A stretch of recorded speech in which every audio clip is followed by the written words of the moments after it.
Hi, welcome back. And today I want to start with a single image, not a statistic, not a quote, an image that 10 million people in Tehran woke up to this morning, and that image will tell you everything you need to know about how completely this war just changed.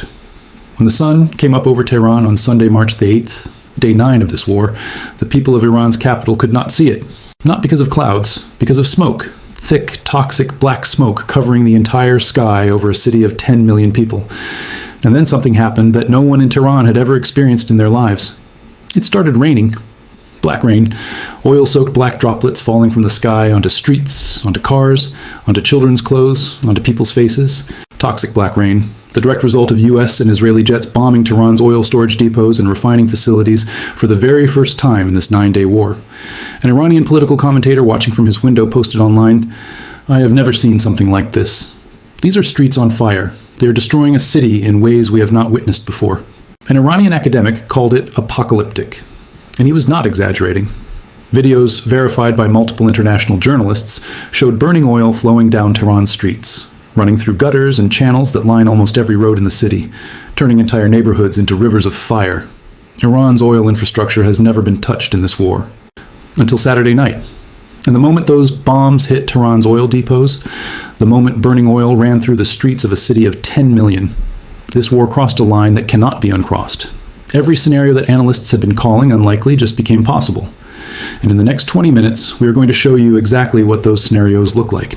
Let us be completely precise about what happened on Saturday night, because the specific targets chosen reveal the strategic logic of this escalation and why Iran is now threatening to respond in kind against Israeli cities. Multiple oil storage depots in the provinces of Tehran and Alborz were struck simultaneously. The Aqdasiyeh oil depot in northeastern Tehran was set ablaze, verified video showing a massive inferno with Iranian first responders attempting to contain it. The Shahran oil refinery in northwestern Tehran was struck. A dark smoke cloud engulfing destroyed vehicles near the ongoing fire was photographed by journalists on the ground. The Israeli military confirmed it attacked several fuel storage and energy complexes in Tehran. What was saying the facilities were being used by the Iranian military for logistics. Iran's Ministry of Oil confirmed multiple oil storage depots across 2 provinces were targeted. The scientific consequence of bombing oil storage facilities in a dense urban environment is catastrophic and well documented. Crude oil fires produce benzene, toluene, and polycyclic aromatic hydrocarbons, all classified as carcinogens. Hydrogen sulfide, which smells like rotten eggs and is toxic at low concentrations, is released in large quantities. Carbon monoxide fills enclosed spaces. The black smoke that covered Tehran's sky contains particulate matter at concentrations that, according to environmental scientists, can cause respiratory damage with even short-term exposure and long-term cancer risks with sustained exposure. Iranian authorities urged all 10 million residents to stay indoors. Schools that were already closed due to the war remained closed for a new reason: air quality so toxic that outdoor exposure poses a direct health risk. And then Iran threatened Israel. Iranian state media said explicitly, "If you bomb our oil refineries, we will bomb the oil refineries in the northern Israeli city of Haifa." Haifa's Bazan refinery is the largest in Israel. It sits on the coast. It is surrounded by a city of 300,000 people. The science of what happens when an oil refinery in a coastal urban environment is struck by ballistic missiles is exactly the same science that is currently poisoning the air over Tehran. Both sides know this, and both sides are now threatening to do it to each other. Here's the question everyone is asking, but very few people are answering clearly. How did Iran, a country under crippling economic sanctions for over 40 years, a country whose economy has been strangled by the international community, a country with an air force using aircraft from the 1970s, how did it become powerful enough to target American aircraft carriers, bomb American military bases across 7 countries simultaneously, close the Strait of Hormuz, and sustain 9 consecutive days of warfare against the most powerful military on Earth? The answer is strategy, specifically asymmetric strategy.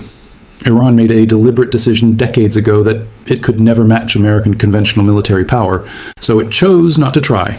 Instead, it built 3 specific capabilities that specifically exploit American military weaknesses.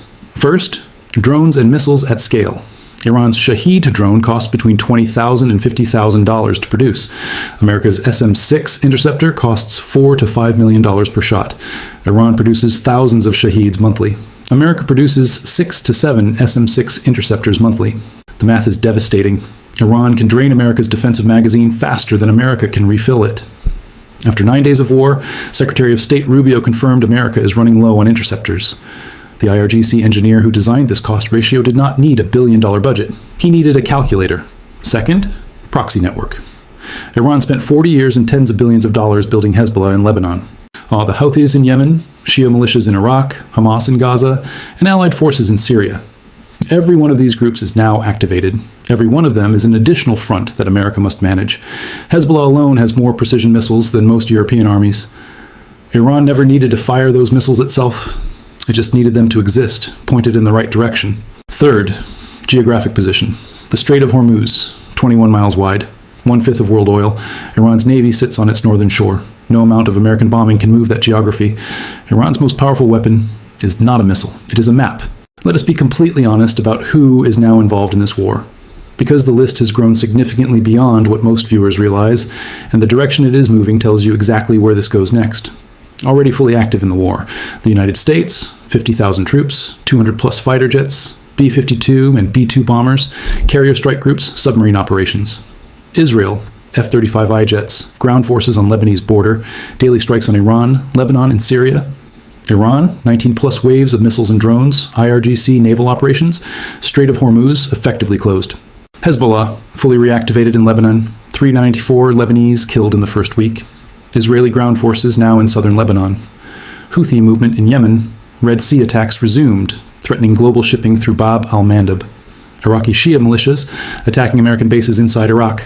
France deployed Charles de Gaulle carrier group to Mediterranean. Rafale jets conducting intercept operations in UAE. French bases open to American forces.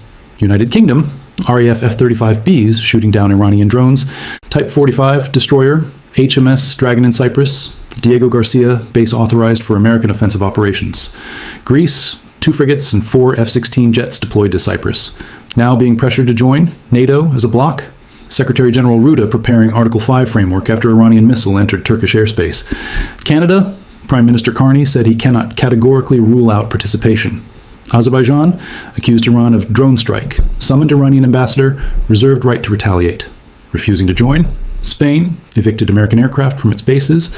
Prime Minister Sanchez called the war an extraordinary mistake, and contrary to international law, Turkey, NATO member complicated by Iranian missile incident and historic Iran trade relationships, watching and positioning. Russia, watching American resources drain. China, sending special envoy, positioning as the only mediator all sides will talk to. India, processing the sinking of an Iranian frigate that had just completed joint exercises with the Indian Navy.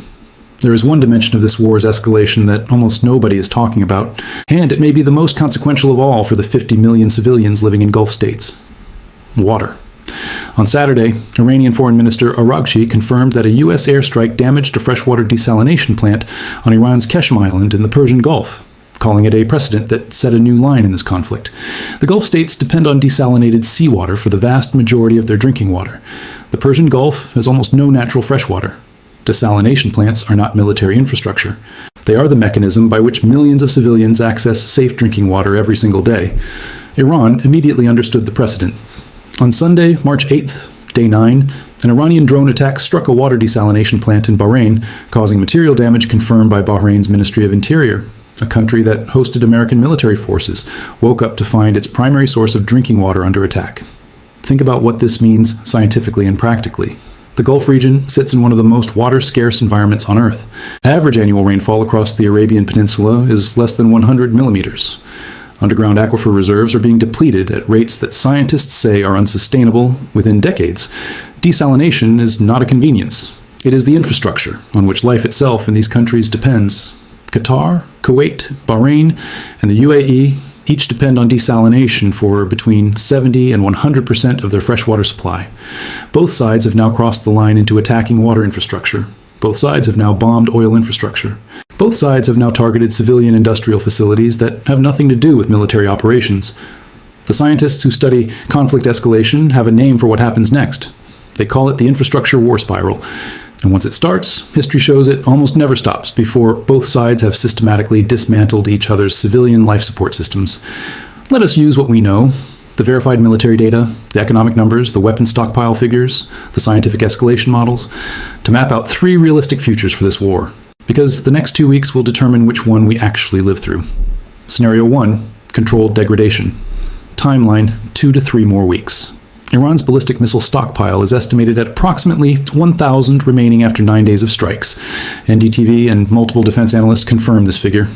At the current rate of Iranian launch operations, that stockpile depletes within 14 to 21 days.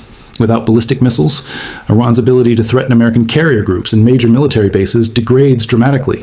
The IRGC maintains its drone production, cheap Shaheeds keep flying, but the strategic punch is gone. A ceasefire is negotiated through Oman or China. The Strait of Hormuz partially reopens. Oil prices settle at $100 to $120. This is the scenario Trump's military advisors are working toward. Scenario 2, regional war expansion. Timeline, 7 to 14 days. Saudi Arabia or the UAE, absorbing Iranian missile strikes daily, decide passive defense is unsustainable and join offensive operations against Iran. Russia, watching American resources drain and its Iranian partner being dismantled, increases weapons transfers to IRGC remnants. China, whose entire energy security depends on Gulf oil, applies economic pressure on America. NATO invokes Article 5. The war expands from a U.S.-Israel operation into a genuinely global conflict with no clear exit mechanism. Oil reaches $150 to $200 per barrel. Global recession begins. Scenario 3, the nuclear question. Timeline unknown. The IAEA confirmed before the war that Iran's enriched uranium stockpile is unaccounted for, most of it still in Iran despite the strikes. If the IRGC concludes that conventional resistance is failing and regime survival requires the ultimate deterrent, the nuclear calculation changes. This is the scenario America's chairman of the Joint Chiefs privately called potentially doing to America what Afghanistan did to the Soviet Union. It is the scenario nobody in any public briefing will discuss. And it is the scenario that Iran's IRGC, which just confirmed it can sustain intense war for 6 months, has not yet removed from the table. Let us end this video with one honest question. The question that 10 million people in Tehran breathing toxic black rain this morning, the 50 million Gulf civilians watching their water infrastructure get bombed, the 1,300 Iranians confirmed dead, the 6 American service members whose caskets arrived home this week, and the hundreds of millions of people around the world watching their energy bills and grocery prices climb every single day, all deserve an honest answer to. What is the endgame? Trump said the war is going unbelievably good and will last a little while. His White House says 4 to 6 weeks. But 4 to 6 weeks of what? To achieve what? Defined as success by what measurable standard? Iran's IRGC said publicly this week that it can sustain intense war for at least 6 months. Its parliament speaker warned oil prices will keep rising as long as the war continues. Ali Larijani, Iran's most powerful surviving official, said Trump must pay the price and will not let Trump go. Iran's foreign minister said the Iranian people, not Donald Trump, will choose their next leader. Brent crude climbed 27% in a single week, the biggest weekly gain since the COVID-19 pandemic of 2020. Iraqi oil production fell 70%. Qatar's LNG is offline. Bahrain's water infrastructure was bombed. Tehran's streets ran with burning oil. Black rain fell on a city of 10 million people. Pope Leo XIII addressed the world from St. Peter's Square on Sunday and asked people to pray that the roar of the bombs may cease. It was the most honest statement made by any world leader this entire week, because at least he acknowledged what every government with the power to stop this conflict is still pretending is not true. That the bombs are still roaring, the price is still climbing, and nobody in the room with the power to end it has yet said the one word that ends it. Enough. What do you think? Which of the 3 scenarios do you believe is most likely? Tell me in the comments right now. Because what happens in the next 7 days will answer that question for all of us.